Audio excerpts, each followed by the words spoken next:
as you all know, we are in the middle of our Islander shirt sew-along. We started last week.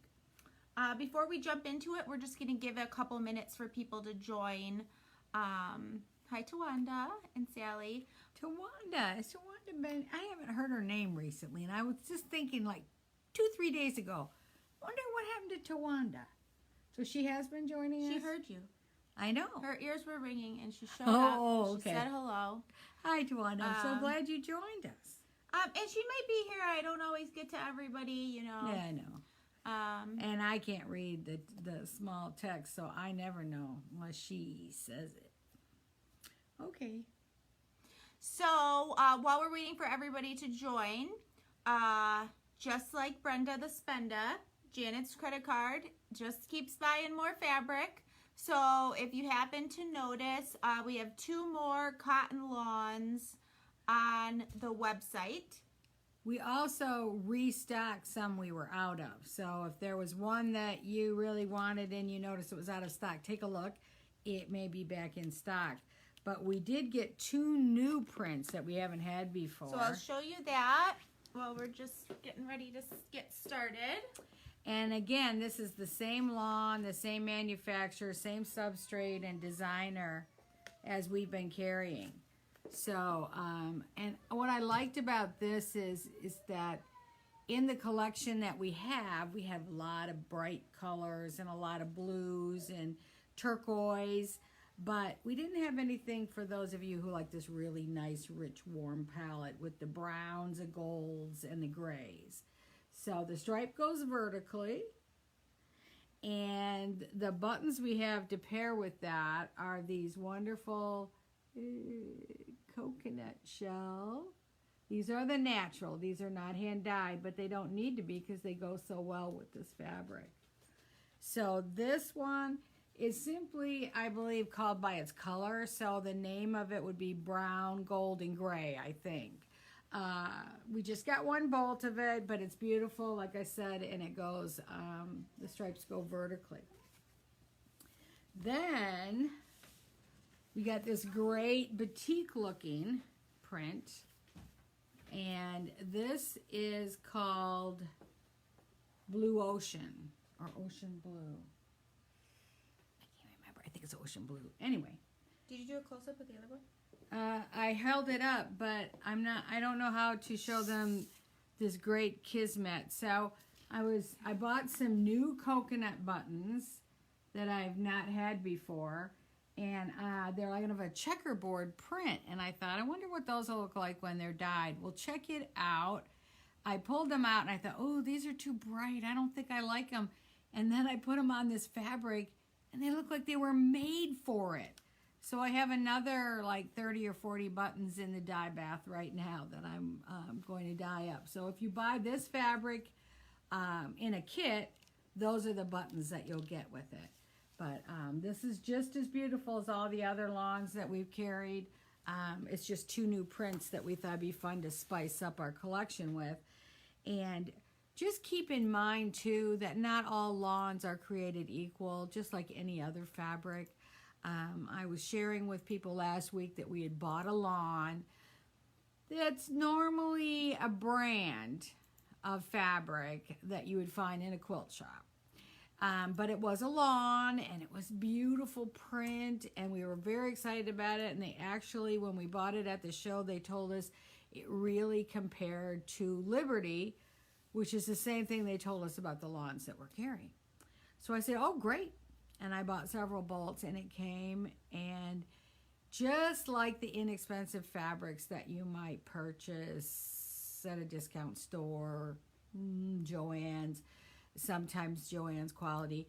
And so you wash it, it looks beautiful, it feels nice. You wash it, it feels nasty, you can see through it, it doesn't hold the press anymore, it doesn't have the glow anymore. So it looks good when you buy it, but not so good after the first wash. So just be careful with the brands that you buy. Okay, Lynn wants to know, she already bought the kit, So she wants to know if she can order the fabric, obviously, but what about the buttons? Yes, we're going to start selling the buttons. We've had quite a demand, and it's just like with anything else. I was just experimenting with them, and then we thought, well, we'll add them to the kit.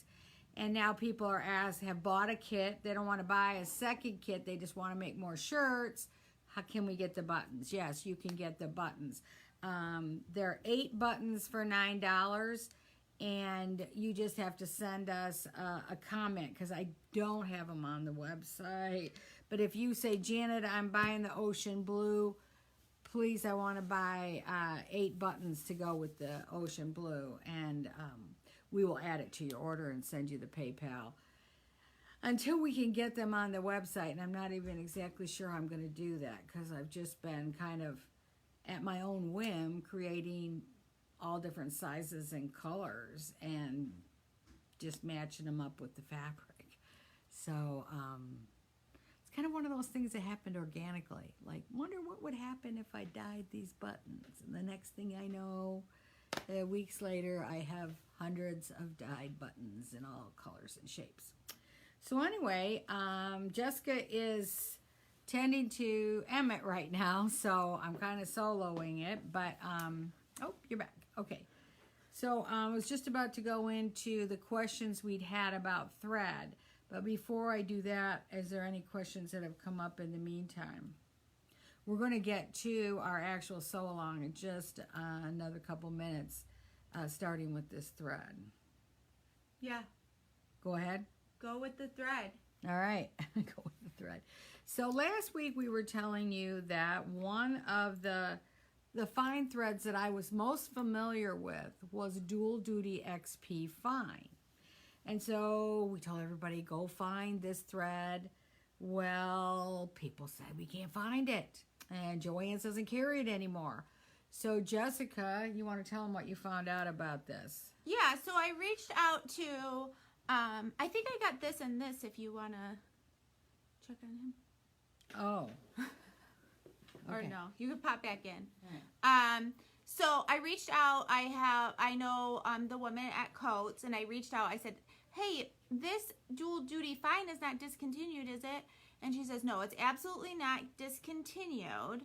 But Joann's doesn't carry it anymore, and unfortunately, it only comes in 4 colors. So if you're looking for your neutral colors, they're going to have what you need. It's great. We still recommend it. But with all the colors that we have in our fabrics, and obviously Janet has to have the matching buttons dyed specifically for the fabrics, we obviously need more colors of thread. So Janet went on a little hunting spree to find a thread that would be good, and she reached out and she got from Gutermann. She found on the Warwick website their thread. And this is from Gutermann, and I'm going to put the link in right where she bought it from. It's a website called Warwick, W-A-W-A-K. But I'll put you the link directly to the thread in the comments. And it comes in, how many, Janet? I wrote it down here. I got it here too. 32 colors. 32 maybe? 1, 2, 3, 4, 5, 6. That's A right. lot. It's a lot of colors. 32 colors. And what you're going to notice is it doesn't say the weight. So there's 2 ways that thread has the designation of weight. One is the industry, and one is the consumer, which is what we're used to buying, the consumer. And that weight is not only not mentioned on the thread, it really doesn't make any sense to anybody because the numbers go up when the weight of the thread goes down. So it gets very confusing. In other words, 30 weight is a top stitching thread, and 40 weight is your construction thread, and 60 weight is your fine. But in the industry, they measure by what's called TEX, T-E-X. That's what Gutermann does. They haven't varied from that. So you're going to find that it's a 20 TEX. And TEX is measured very common sense, just like fabric. 1,000 yards of that thread is the weight that we're coming up with, the 20 techs. Serger, the Gutermann Serger is 13 techs. And I know some people wrote us and said they were told, go ahead and use the Serger thread. No, it's not going to be a nice, fine thread. It's not going to work as easily. Think about it. It's a 13 text. It's much thinner. And you know when you go to thread your needle on your serger, that thread is wimpy. So, the thread you need is out there. You just have to find it. And lucky for you, Janet found it for you. And we're getting lots of great comments about Wawick. Wawick is a wonderful, it's in Wawick, New Jersey. They ship very quickly. You'll have it in just a couple of days. Yeah. Brenda says, fast shipping, great prices, great customer service. Yep. And Brenda the Spenda knows. Oh, yeah. We'll take Brenda the Spenda's word anytime. So hopefully that helps you out with the thread, because I know we talked a lot about it last week, but people were having a hard time finding it. I also threw this one in. Is this it? No, this one. It's made by Tire, T-I-R-E. And some of you who have been to some of the consumer shows may have come across this. This is silk. And silk thread will work really well as well, and nothing stronger than silk. So if you happen to have some silk and it's the right color, maybe that'll work for you as well. Yeah. Karen says that she did find the dual duty fine on a website, and we did too, and Janet was able to get it in multiple colors, but we wanted to give you that other option because they are only making it in the 4 colors now, so whatever you're finding online is probably what they have, and then it's going to be diminished. So if you can still find the dual duty XP, go for it. We love it. But we're also recommending this Gutermann because it's great and comes in the colors. So far, keep buying it. So okay. So are we ready to move on to the next section of our sew along? Well, I can only speak for myself, but I'm ready. I feel ready. Everybody ready? Thumbs up if you're ready. All right. And Janet will move over to the other side of the cutting table here.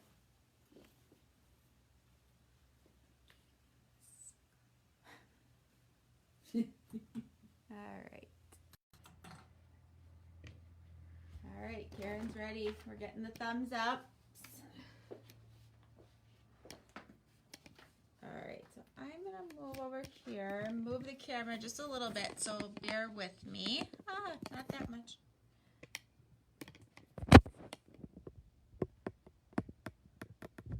Mary Jackson wants to know, do you recommend fine thread for all shirts? It's not a bad idea at all. Now, shirting is normally considerably heavier. I'd have to look up the weight than this lawn. This lawn is very light. It's only 2.6 ounces. So someone had written, and I think it was Connie Woods, who was saying that she wasn't having puckering with the dual duty, the regular construction thread, but it's thick. It looks thick sitting on top of the fabric, so it looks like almost like a heavy top stitching thread, which is not what you want on this fine lawn. So I forget the question. I could use it on any shirts. Yes, you could. You could, and you probably should in a lot of cases, but it's not as big of a difference with regular shirting as it is with the lawn. But I will tell you, those of us who have examined fine dress shirts, they do use a finer thread in the industry. They must be using like a 20 tex in the industry. And it's a really nice, smooth thread. And another question that I had, and several people were recommending different cotton threads that they use because they're familiar with the cotton threads because they're quilters. And those threads are, I have no argument with any of the brands that have been brought to me, but I would not use them. Cotton is not as strong as polyester. and it's just going to go smoother and be stronger. So it's going to sew smoother through your machine, and it's going to be stronger as at the end result of the construction. So I'm going to stick to poly. I take my knot from the industry, and I take it from not the cheap factories in Indonesia, but the high-end garment factories. What do they do to create these beautiful high-end garments? And I look at their process, and this is what I see. They use the poly, 100% poly thread. All right, what I want to do is just recap where you should be at this point for the most efficiency in constructing this shirt. So we're doing the Islander shirt number 208. And the first thing I want to draw out is all the pieces that you should have cut and what you should have marked. 208. So first of all, you should have your back cut. And on the back, there are several places that are indicated to cut those notches. And remember, when we do notches, we just cut little slit in the fabric. We don't do big honky triangles, just a little slit. So you're going to want a slit down here. It's indicated, and I put some red arrows to kind of help draw your attention. There's a double notch on the back arm side. There is a pleat on either side of the back, so you want to do a little slit on that. Using your tailor points. Using your tailor points. Mine are too far away. They're over there. And one little slit at the center back. And the one thing that I'm going to always tell you is to always mark the center back of everything. The center front and the center back, whether it's a collar, a back, a yoke, a collar stand, whatever it is, because that's how we make sure that we get everything spot on and get, if it's centered, we know it's going to hang properly. The one other things I want you to have done on the back is, remember I talked about this at the end of our episode last week, to take a piece of interfacing. There's no pattern piece for this, but your facing, I believe, or your hem is a 1 3/8 inch. So cut a piece of the interfacing that came in your kit, or whatever you have that's very lightweight that you're using for your shirt, and fill in the hems on, well, on everything, but particularly here. This is the back, and then you're going to have pressed it up. Now we're going to construct it. When we construct it, we're going to unfold that. But that press line that we've put in there is going to serve us very nicely as we proceed through constructing the project. So that's the back. And then the yoke. Now the yoke has several places that we want to notch. So we're going to notch both arm size. We're going to notch the center front at the top and the bottom of both yoke pieces. And notice how I have extended the grain line. This is one of my older patterns. In my more recent patterns, I insist on very long grain lines. This pattern was early on when I didn't know that I could be that demanding. But you want as long of a grain line as you can get, so that you're sure that everything is straight. But you can always cut this on the straight grain instead of the cross grain, or in some cases you can see I've created a bias, a 45-degree angle, so that I could cut it on the bias. What I just briefly touched on last week is we often cut the yoke on a shirt in a different direction than the rest of the shirt, just to create that differentiation. And it just draws attention to the design line of the shoulder and that seam is there. But if your fabric doesn't work for that particular aspect, then don't worry about it. But it's particularly in stripes and plaids. You always want to, take that into consideration. So now you can put your yoke and your back aside, because we're going to get to those in a little bit. All right, you should have cut out a piece of interfacing for each front. So 2 pieces of interfacing out of piece number 7. And then you should have applied those to the 2 fronts. So, pattern piece out of the way. So here are our 2 fronts. So before we take the pattern piece off. Once again, we want to get our mark. So we have a little vent, slit down here for the vent. We have the notch at the arm side, and for most of you, you will have added that notch. And I think I told you 4 3/8, which it probably should have been more like 4. But as long as you measure up the arm side the same distance as you do up the sleeve to create that mark, and I'll go over that when we get to the sleeve. The reason I'm talking about this is because the mark for the arm side, the single notch for the arm side, was left off the pattern when it was originally printed. I just have a question here from Connie Woods asking about going back to the yoke. I didn't want to get too far away from that. Would you cut the inner yoke on the straight and the outer yoke on the bias if you wanted to do the bias? Absolutely, Connie, absolutely. I never want that inside yoke on the bias because bias stretches, and if I have the inside or the facing piece of the yoke on the straight, then I can always be sure I've got everything squared up and not stretched out of shape. So, good point, Connie. And Connie's got another good point I'm going to bring up here in a few minutes, so don't let me forget, Jess. Okay. So anyways, that single notch fell off the pattern somewhere. Some of you who are watching this later are going to find that you do have that notch on there because the third printing, we caught it and we put it on there. So anyways, you want that little clip. Remember that little clip should be about 1/8 of an inch into the fabric. And then you want to clip at the center front and at the fold line, top and bottom of this pattern. We should have already marked that center front if you're matching your motifs down the front, so you've already got that marked, but you do need to press this on the fold line.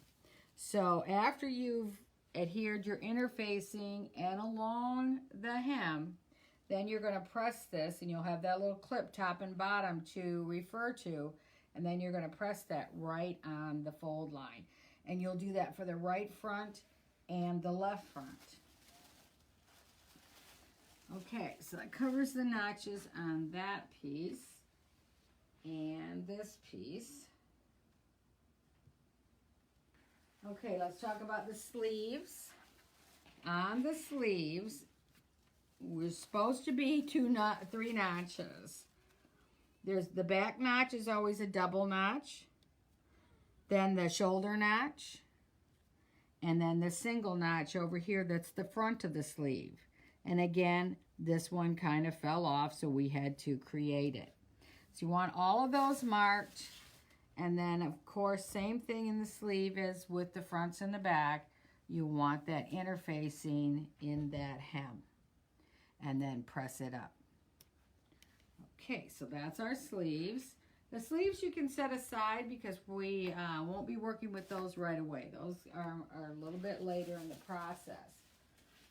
But interfacing them, having them all ready, when the time comes, you're ready. Okay, so real quick here, we cut out our collar. We cut out 2 collar pieces. We want to have marked the notches here, center front, top and bottom, and then both pieces of your collar should be completely interfaced. Again, with that lightweight interfacing. Then, hold that up when you show it. Like this? Yep. The pocket. You want to have cut the pocket. Remember, if you didn't see last week's, you might want to go back and see how we made sure this pocket is going to match the print on the front of the shirt, exactly where the pocket goes. But make sure that you have interfaced the hem of that pocket and then pressed it over.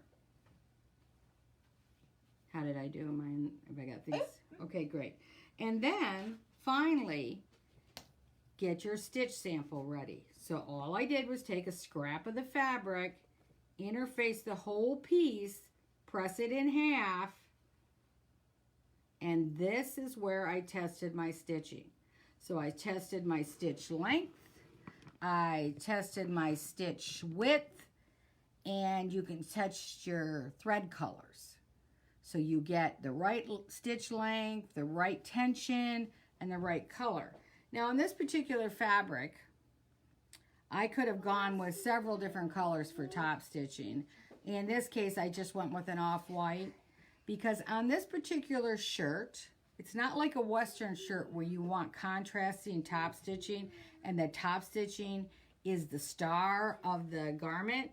In this case, the top stitching is very important, but it's not meant to be obvious. So finding a thread color that'll just blend in nicely or look nicely when it's stitched on there is what you want.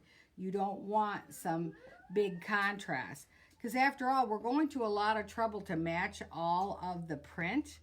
And so if we put a contrasting thread top stitching on there, it kind of negates the idea of matching everything, in my opinion anyway. So make sure you have your stitch sample, and this we're going to keep at the machine with us. So if the tension should go bad on our machine, things start to act up, we can use this to test.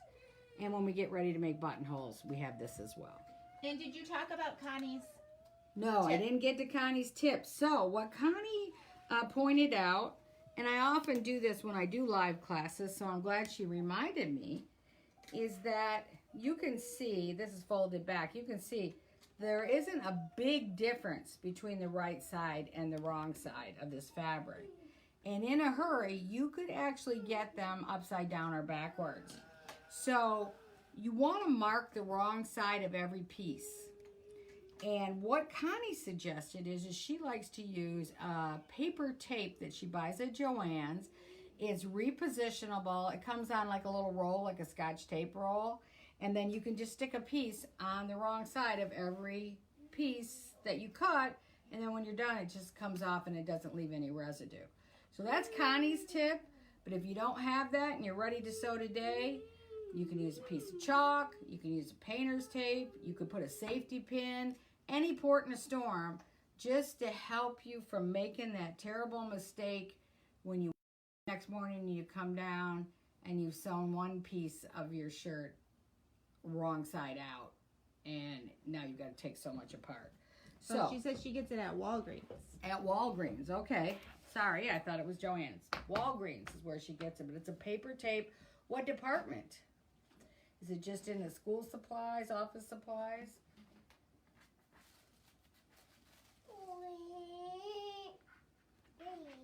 All right. Okay, so I will, I'm sure she'll reply and I'll let you know. all right, I'm going to gather up my stuff to take over to the machine. She says Band-Aids. With the Band-Aids. With the Band-Aids. Now, I wouldn't have looked there. All right. Very cool. All right, so Janet's going to gather up the stuff so we can start sewing. And we are going to move over to the machine. I am just going to cover up the camera while I walk over there, so I'm not giving you all motion sickness. So it's going to go black or kind of red because that's the color of my finger. And we'll head over to the machine. And pink, yes. And just take a second to come into focus. Okay, honey. All right, we're going to start with our pockets. Yep, multiple people are saying in the first aid aisle, just don't get the sticky cloth medical tape. That is not the same, and it is very sticky. Get the paper tape. All right. So the first thing we want to do with our pocket is hem it. So we already have the hem pressed over. So now what I'm going to do is I'm going to turn this raw edge under 1/4 inch, and I'm going to top stitch a needle width away. So we're going to just turn this under. And here's, you know, beginners always say, well, how do you know that's exactly 1/4 inch? I don't, and I don't care, because it doesn't matter if I turn that under 3/8 or 1/2 inch. It's going to be a narrower hem on the pocket, but it's not going to cause anything not to fit right. It's just more important that it's even all the way down. Exactly. Okay. Exactly. Yes, this is something I very much struggled with. Woof, woof. Woof, woof. Woof, woof. All right, so we've got it turned under, thumb under, fingers on top. We're going to guide it with the left hand, and we're just going to come down. Just ever so. And we're going to stitch a needle width away from that folded edge. And that just takes a little practice, and usually it's a certain spot on your foot that you have to use to guide that. So there we are. Let me get in there.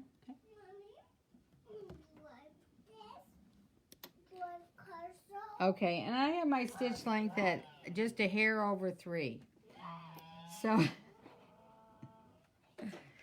Emmett, who's going to be a mechanic for Halloween and maybe for life, is making his auto sounds in the background. Okay, so now what we're going to do, because you see this is a curved pocket, there's a couple of different ways to get the best curve on your pocket.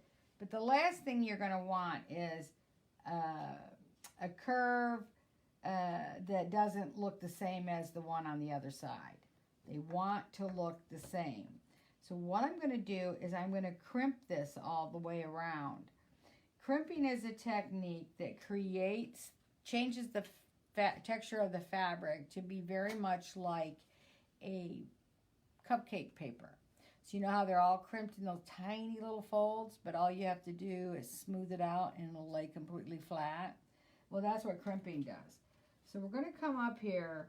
We only need to crimp the curve, but I always stop way ahead of the curve, and I always stop way after the curve.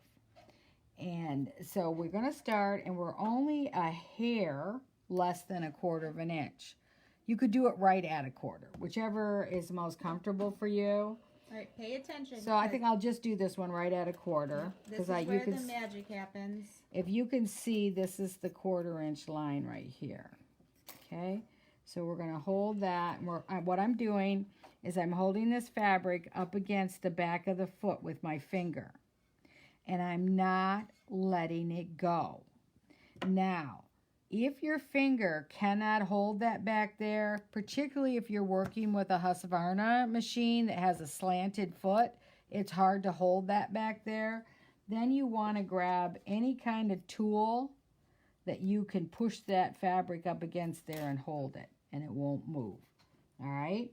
So this is a very odd technique. Nothing else that you sew is familiar. This is just a very odd technique, but it works so well. So remember our technique of curving the fabric into toward the needle. Is that the right side of the fabric? Yeah. Okay. It doesn't matter. Yeah, that's just a question. Okay. So we're just going to curve this. You just want to be accurate. You want to be very accurate of this stitching line that you're creating, because that's what you're going to turn the fabric on. So we're going to just keep coming here, and then again get ready to curve.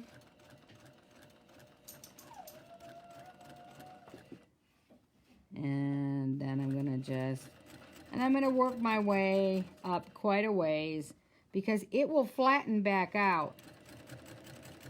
So it's okay if you go all the way to the top even. So this is what it's going to look like when you take it out of the machine. And this is what it should look like. So don't flatten it out. Turn it over. Take it to your ironing station. And you're going to press over that 1/4 inch. And can you see that stitching line? So that stitching line is going to be just inside the fold. Do you see that? And as you work your way around this curve and being very careful not to flatten it out, you just keep easing this out, and then you press it. And you know what I mean by pressing. You don't rub the iron. You pick the iron up and set it down and set it down. And eventually this curve will look exactly like this one. You'll press it really good. And And then it'll look like this. Very nice. Now, Gertrude, no, she did not finish the edges of the pocket. Nope. And could you just point out for them, Janet, where you started that stitching? Because they didn't get a good You good can look at that. start all the way at the top. I think I started about here. But what it'll do if you start all the way at the top, it'll give you that stitching line, see here, to turn on. Everything is just a hair short of that stitching line. So that could be helpful for people Yeah. who have that anxiety about getting that 1/4 inch. Good, good. I'm yeah. raising my hand, people. This is funny, I want to just address this really quickly. In home sewing, and don't ask me why they do this, but they have you fold the hem back right sides together, stitch this little corner up, then turn it right side out. And what happens is you always have these lumps up here, and it's hard to top stitch through that lump. So in the industry, you can go to your closet and any ready-made shirt you've got, this is exactly how they put it on. And this is just turned under here. We're going to seal up this whole raw edge with some type of a reinforcement. Do you want to put the before and after of the pressing next to each other so they can see how that worked out? Ta-da! Tiddy-diddle. Now this is the one obviously I cut to match the print. And now, let me find my left front. One of these. It's one of these. I believe this You is didn't use your tape from Walgreens. Go back. But I did mark, remember, now I don't know if they'll be able to see this, Jess. You might have to come in close. But here is the line that the pocket is supposed to set on. And this is approximately the corner of the pocket. Don't worry about if you hit this exactly, because what's more important is that you match that print. Look at that. Ooh. As if by magic. So now at this point, some of you are going to want to put a couple pins in, because it's just going to give you a comfort zone that you can't get anyplace else. So there's nothing wrong with putting in a couple of pins just so it stays in place while you're stitching along.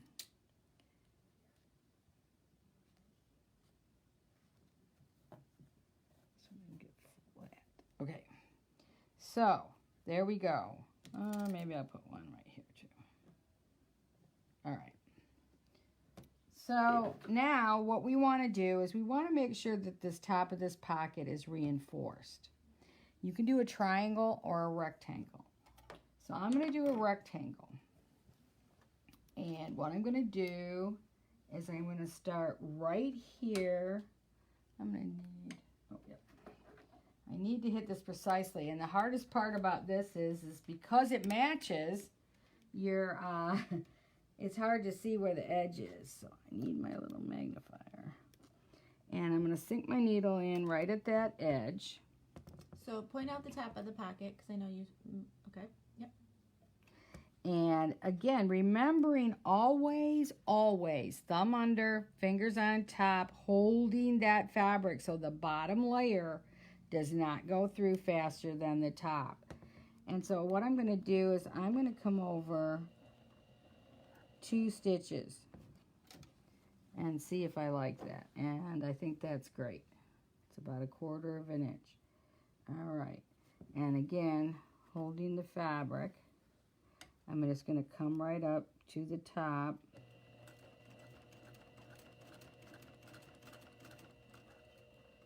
I know, Brenda, that is a little bit of a problem. What? With it matching so well, it's a little hard to see, like, where it is. That's why I had you point out where the top was. Yeah. Okay. Yes, at one point, I don't think I have it here anymore. Oh, yes, I do. At one point, when I was doing one of the other ones, it was even harder. I brought in a piece of cardboard and set it like this so I could really see where to stitch. This one I don't think I'm going to have trouble with, but the other one was a much finer, more busy print, and it was really hard to see, so I gave myself that little extra guide. So now, again, we want to stitch a needle width away. that's very close to the edge without being on top of the edge. And we'll do a close-up of this for you guys so you can see when she's all done, because I know the matching is a little hard. All right, so it you looks can beautiful. kind of see how we're doing. And now remember, we're going to come into this curve. So we can't straighten anything out. We have to curve the fabric as the machine stitches. And you can go really slow here if you need to.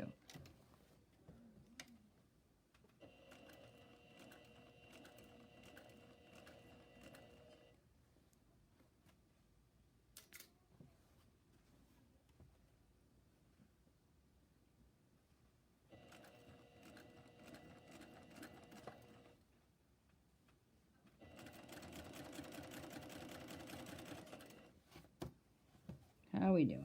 Oh, pretty darn good. All right.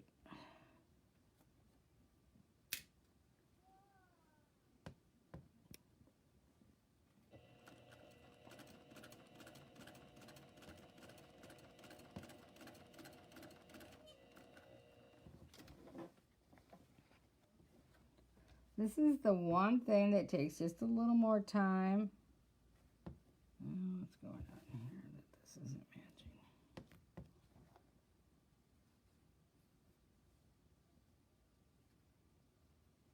There we go.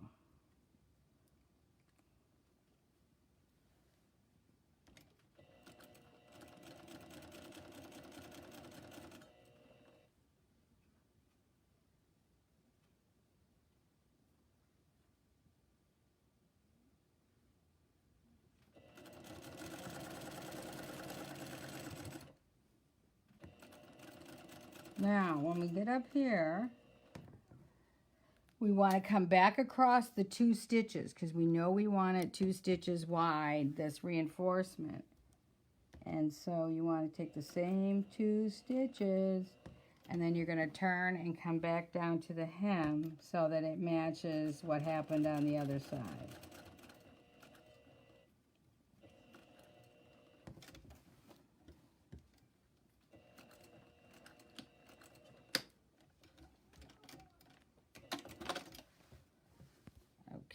There's our pocket.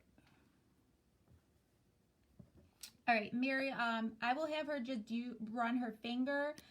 Just show her how that rectangle is sewn, Janet, following the stitches with your finger. Okay, so we started here. I lost you. Hold on. Okay. Yep. We stitched over 2 stitches. We came back up 2 stitches and down. And then when we got over here, we stopped up here, came over 2 stitches, went down and came over. You can see that needle width away on the very matched pocket. And that will keep that pocket. Any pocket should be stitched like this because it makes it part of the garment. It hangs nice, it sits on the shirt. But when you do some of the methods where they suggest that you top stitch it 1/4 of an inch away, then the edges of the pocket curl up. And it never looks quite professional. So there's your pocket. All right, I left my primer over there, but let me see, what was I going to do next? I think I can grab it. grab that and the pattern guide so I make sure I'm going at the same.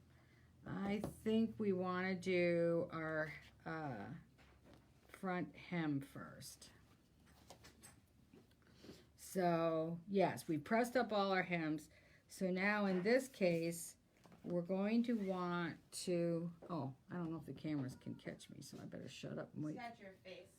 Shut my face until Jessica comes back. Thank you. Okay. All right. Oh, yes. I think we need to clean finish our front facings first. Oh, I'm glad I caught that. All right. So in the pattern guide, they give you 2 different directions for finishing the raw edge of your facing on both fronts.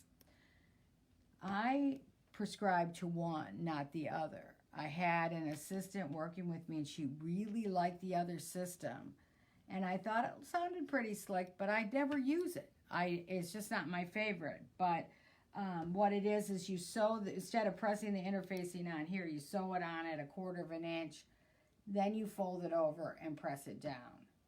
But that makes me a little crazy. So this way, I've always done it this way that I'm going to show you.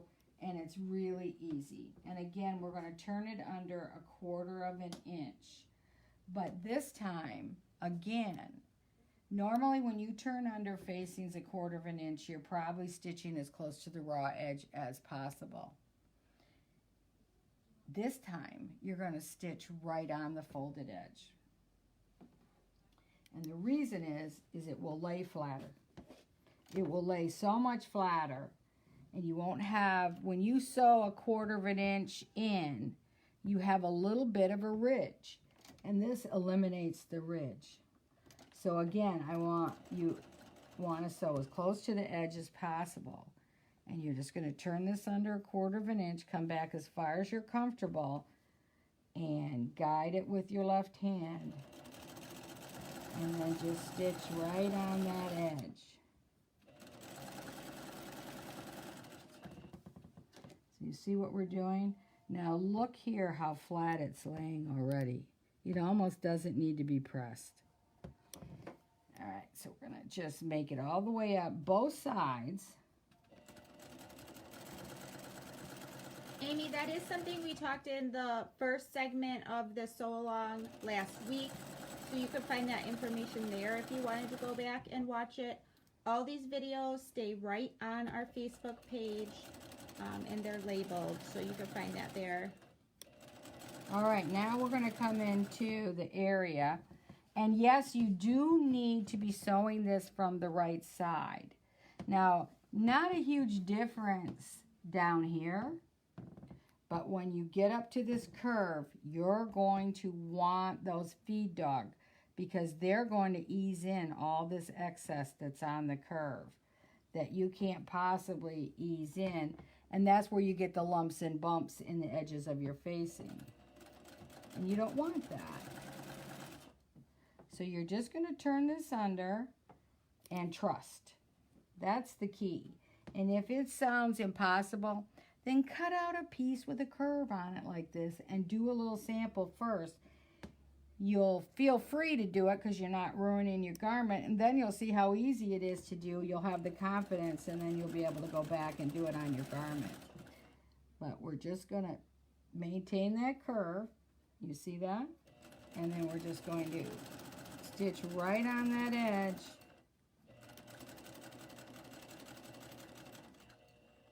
Marion is wondering if you could do a rolled hem on the serger. Once again, you could, but is it going to lay as flat? Would be my first thought.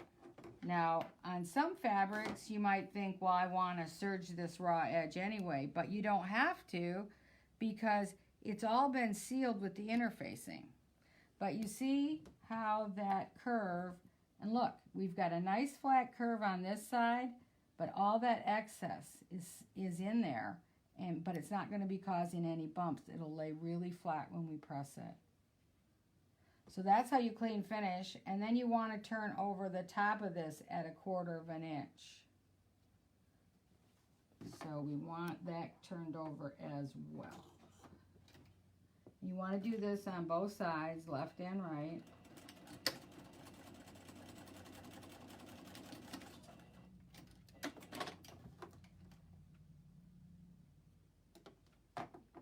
Okay? Oh, you're out of Oh, sorry. but it's fine. All right. So that's the left and the right. And notice I did not press this under before I did it. Because as we've talked about so many times, pressing under 1/4 of an inch very often stretches the fabric out and creates lots of extra wobbles in the fabric that make it harder to lay flat. But this will lay perfectly flat. And again, I don't need to finish the raw edge because the interfacing is sealed it anyway. All right, so then the next step is to fold this on that fold line, the reverse direction. And we're going to just stitch up this corner. So I follow this fold line. Let me see if I have a pen here. I don't think, oh, maybe this one will show. Oh, sorry. There's the fold line. So that's our, whoops, that's our fold line. That's our fold line and a little below the fold line. A little extra. Threaded. Okay, so we just want to stitch right on that line.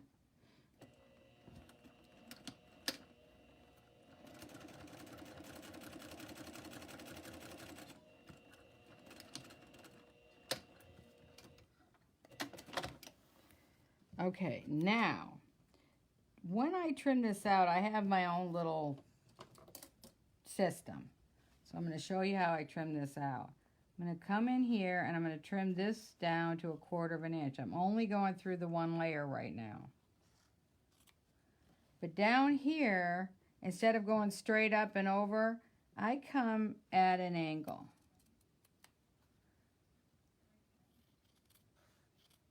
So now that is 1/4 of an inch seam allowance. And now we can turn this out right side out. There we go. Take your little point turner. Create a nice, straight, crisp corner there. All right. And now our hem is already all turned up for us. So now now here's the reason I cut that at an angle. Because if I cut that too short, then I would have this sticking out here, and I want it to hide up underneath there. Do you see what I'm saying? I might have even gone in a little further before I cut across. But if you cut it too soon, then you've got this raw edge here, and you don't want that. All right, so now we're going to hem this. That's right, I said hem it. We're going to hem this, the fronts and backs of this shirt before we ever construct it. All right, Sally has a question before you move on. She said, you said you're sewing on the fold. Is that like a thread width apart? Actually, it's as close to the fold as you can get. Where is it? So it's about a needle width away. But yeah, as like I said, as you can see, it just turns it over and it lays flat and it almost doesn't need pressing. All right, so let's do our hem. I'll do the hem in one side. I won't make you watch me do all the hems, but it's the same thing as hemming the top of the pocket. You're going to turn it under 1/4 of an inch. We don't need to worry about anything else except for where we're getting started. So we turn that under 1/4. Stick your needle down, foot down. Now I'm going to come back, turn this under 1/4. Remember, thumb under, fingers on top, because this is a place where you don't want to tweak it, because then you'll get little tucks in the hem of your shirt. We don't want that. All right.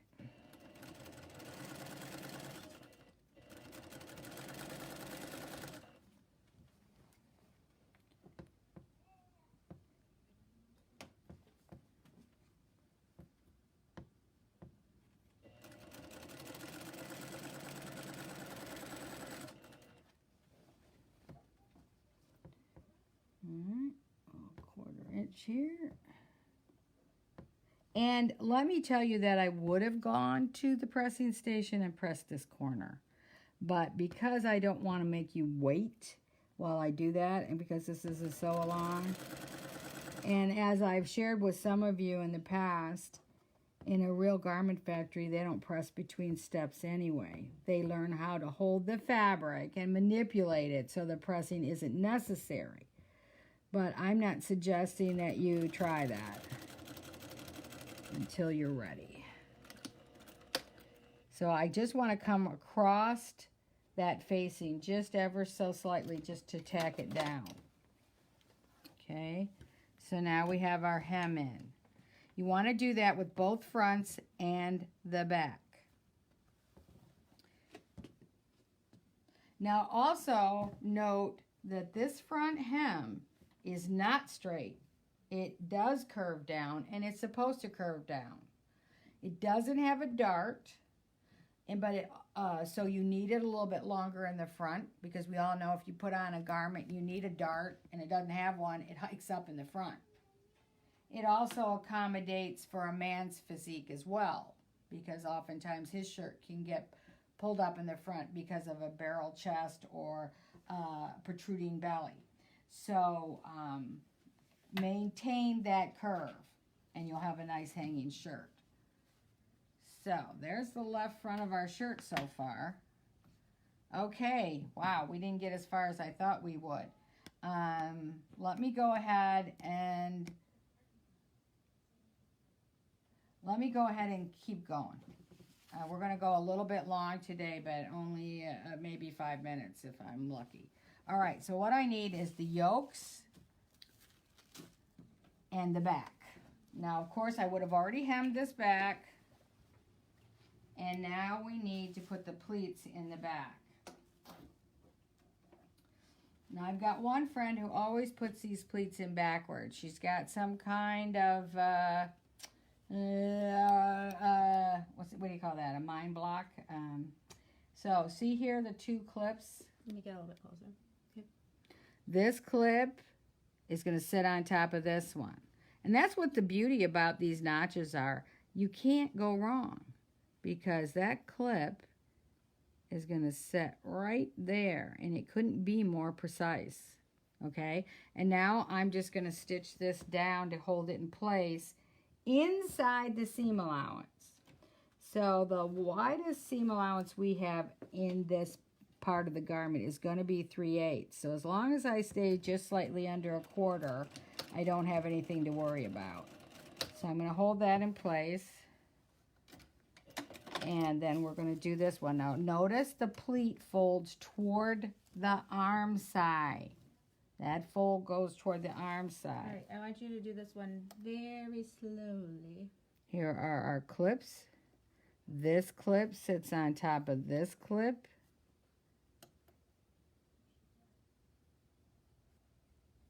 Yep. Now, I will say this is the place that I used pins because I just could not grasp it in my head right away. It was easier for me to lay it out and put both of them in and pin them and just take it over to the machine. So I didn't second guess it once I got there. Right, and if you need to do that, that is fine. And if you need to do it for the rest of your life, that is fine. I just want people to know that you don't have to. You don't have to. Once you get the confidence up, you will see that you can do this.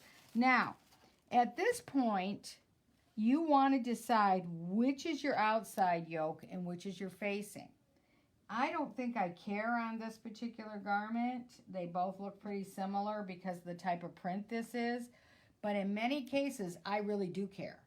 There's a certain motif, or like we talked about with Connie, if this was bias, then you'd want the bias one on the outside. So we're going to put both of these yokes on the top of the back, but we're going to put them on one at a time. They can be done both at the same time. However, I don't suggest that in the beginning, especially since we're doing no pins, no basting. So we should have a notch here in the center and a notch here in the center. So you see, they match up perfectly. We know that's where I'm going to have my thumb under, fingers on top. And now I'm going to sew this yoke. The first one you sew on at 1/4. And don't get upset if you sew the inside one on first. It doesn't matter. Whichever one works best for you at the time. But I want you to stitch it at no deeper than 1/4 inch. I can grab this. Could you let them know what side of the fabric they're looking at?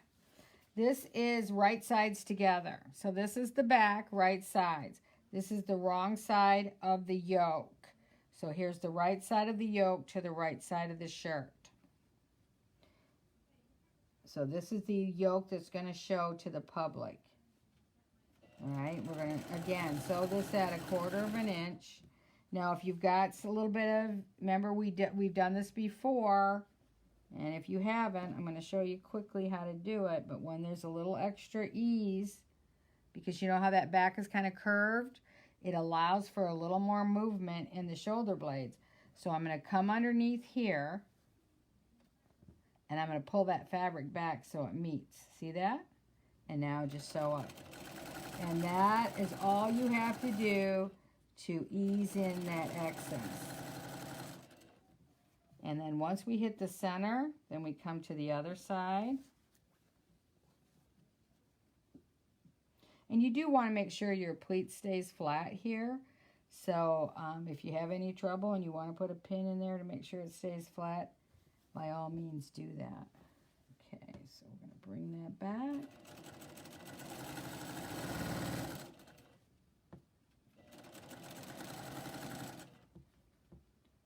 Make sure it lays flat.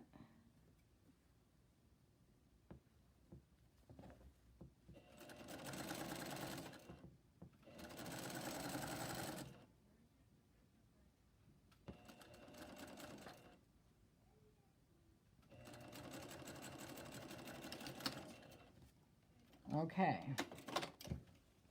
so now we have the yoke on the back of the shirt. All right, I'm going to do one more step for you before we go today. And here we go. So here's our other yoke.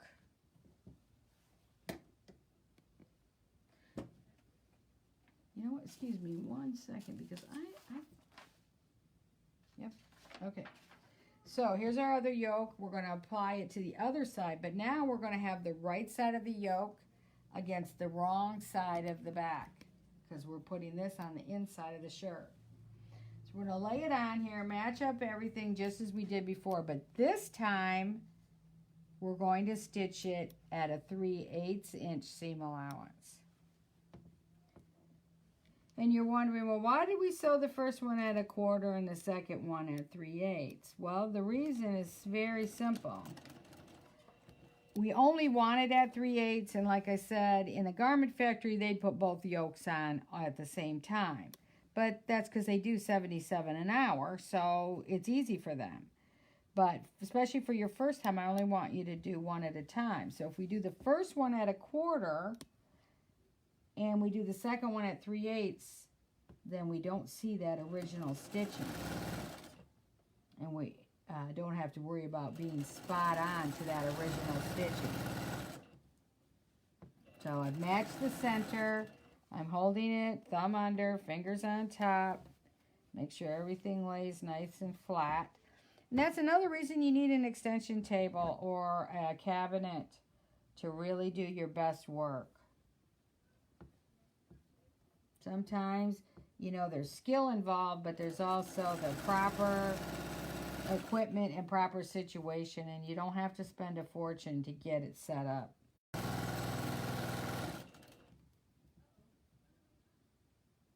And so if you can't do a cabinet, you do an extension table. If you have a handy person, or you happen to be a handy person yourself, you could get an old desk or table from IKEA or Salvation Army and create your own cabinet. All right, so here we have it. And here's the inside of the back of our shirt with the yoke. And here's the right side. Now next week we'll sew the shoulder seams and do a burrito, and we'll do a little pressing and some top stitching, and then continue on with the shirt. Okay, but we do have something exciting if you want to come back over to the table real quick before we... Oh yeah, I love that.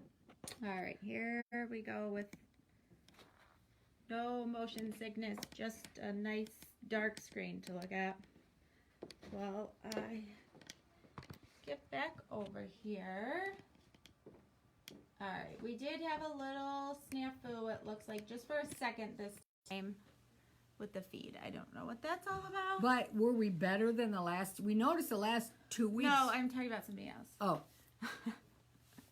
Shut up, Jen. Okay, so, yes, you shouldn't have a problem going back and missing it. It just froze for like a second, maybe 10 seconds. So you should be able to go back. Janet will watch the video if there's something glaringly missing. She really was just sewing that seam. We could show it at the beginning. Yeah. We could. But I don't think there should be a problem. But Why are I know we we've here? kept them here a little bit longer than normal. So we talked at the beginning of the video last week, the beginning of the sew along, about how Schmetz was very excited about our sew along. Mm-hmm. And they are happy that you're all participating with us and big fans of Schmetz. And a couple people also pointed out back to Wawick that they have Schmetz needles. Right. Good prices on Schmetz needles on Wawick. So if you're getting your thread, I just want to quickly say we're using a 10 Microtex and Chrome if you can get it. The Chrome is not as readily available yet with all the distributors, but 10 Microtex is really the best for this beautiful lawn. Nancy, she claims we're related. I bought her a DNA test for Christmas. She has not yet taken it. So she claims we are. We'll see. Well, let's put it this way. We were both in the delivery room at the same time, and you were much smaller. So Schmetz, very excited about our sew along. We love Schmetz. They love us. And they also have other Notion products, if you did not know. And one of their newer products, which we love, love, love, is the Bobbin Saver. Now, you've probably seen these before. They're round. Janet has a couple round ones. Yeah. And you put the bobbins in. So they're made of this silicone material. And get a picture, that picture there. So these hold 66 bobbins. Wow. This will hold 66 bobbins. So it's so great. So you're not like, keep them all together. You're not having to unwind. What I like is you drop it and the bobbins don't fall out. That's what I like. You can drop it and you don't spill them. So they have 2 of these. We have 2 to give away. And what we're going to do is we're going to ask you to put a comment on this video, and I'll tell you what that is in a minute. And then at the beginning of next week for section 3 of the sew along, I will draw a winner. So what we want to know for your chance to win one of these wonderful bobbin savers is how many Islander shirts have you made? Now, if this is your first one, put this is my first one. If you've never made one and don't plan to make one, and you're just following along for fun and sewing tips, just say 0. You could still win. If you are like our good friend Mary, who's probably made a dozen or more, put that. Anybody who enters how many that they have made or are currently making. Can it be any Islander shirt pattern, or does it have to be It's the Islander? the Islander shirt pattern number 208, the one we are doing for the sew along. And I already see them coming in. Carol has made 3. So put that in the comments and I will draw a winner at the beginning of next week. If you were Next Tuesday? next Tuesday at 2 Eastern time. And we're going to fall back. Oh, that's right. So it's still 2 Eastern time though. If you missed the beginning of the video, we did show 2 new cotton lawns that we got in. You can find those on the website, or you could go back to the beginning of the video as soon as we post this. Yeah, so you still have plenty of time to get your kit. Like Jessica said, the sew along is going to be housed on Facebook and eventually will be on our website. So you'll be able to create this in your own time frame, but think about what a great Christmas gift, especially if you plan on a cruise next year, or heading down to Florida or Arizona for some warm weather this winter. This is the perfect gift, and you can get it in just the right color and just the right size. All right. Well, thank you for joining us. And we will be back next Tuesday at 2 o'clock Eastern Time with the winner and more sewing on our Islander shirt. Yeah. Thanks Have a great so week. much, everybody. Happy Halloween. Happy Halloween.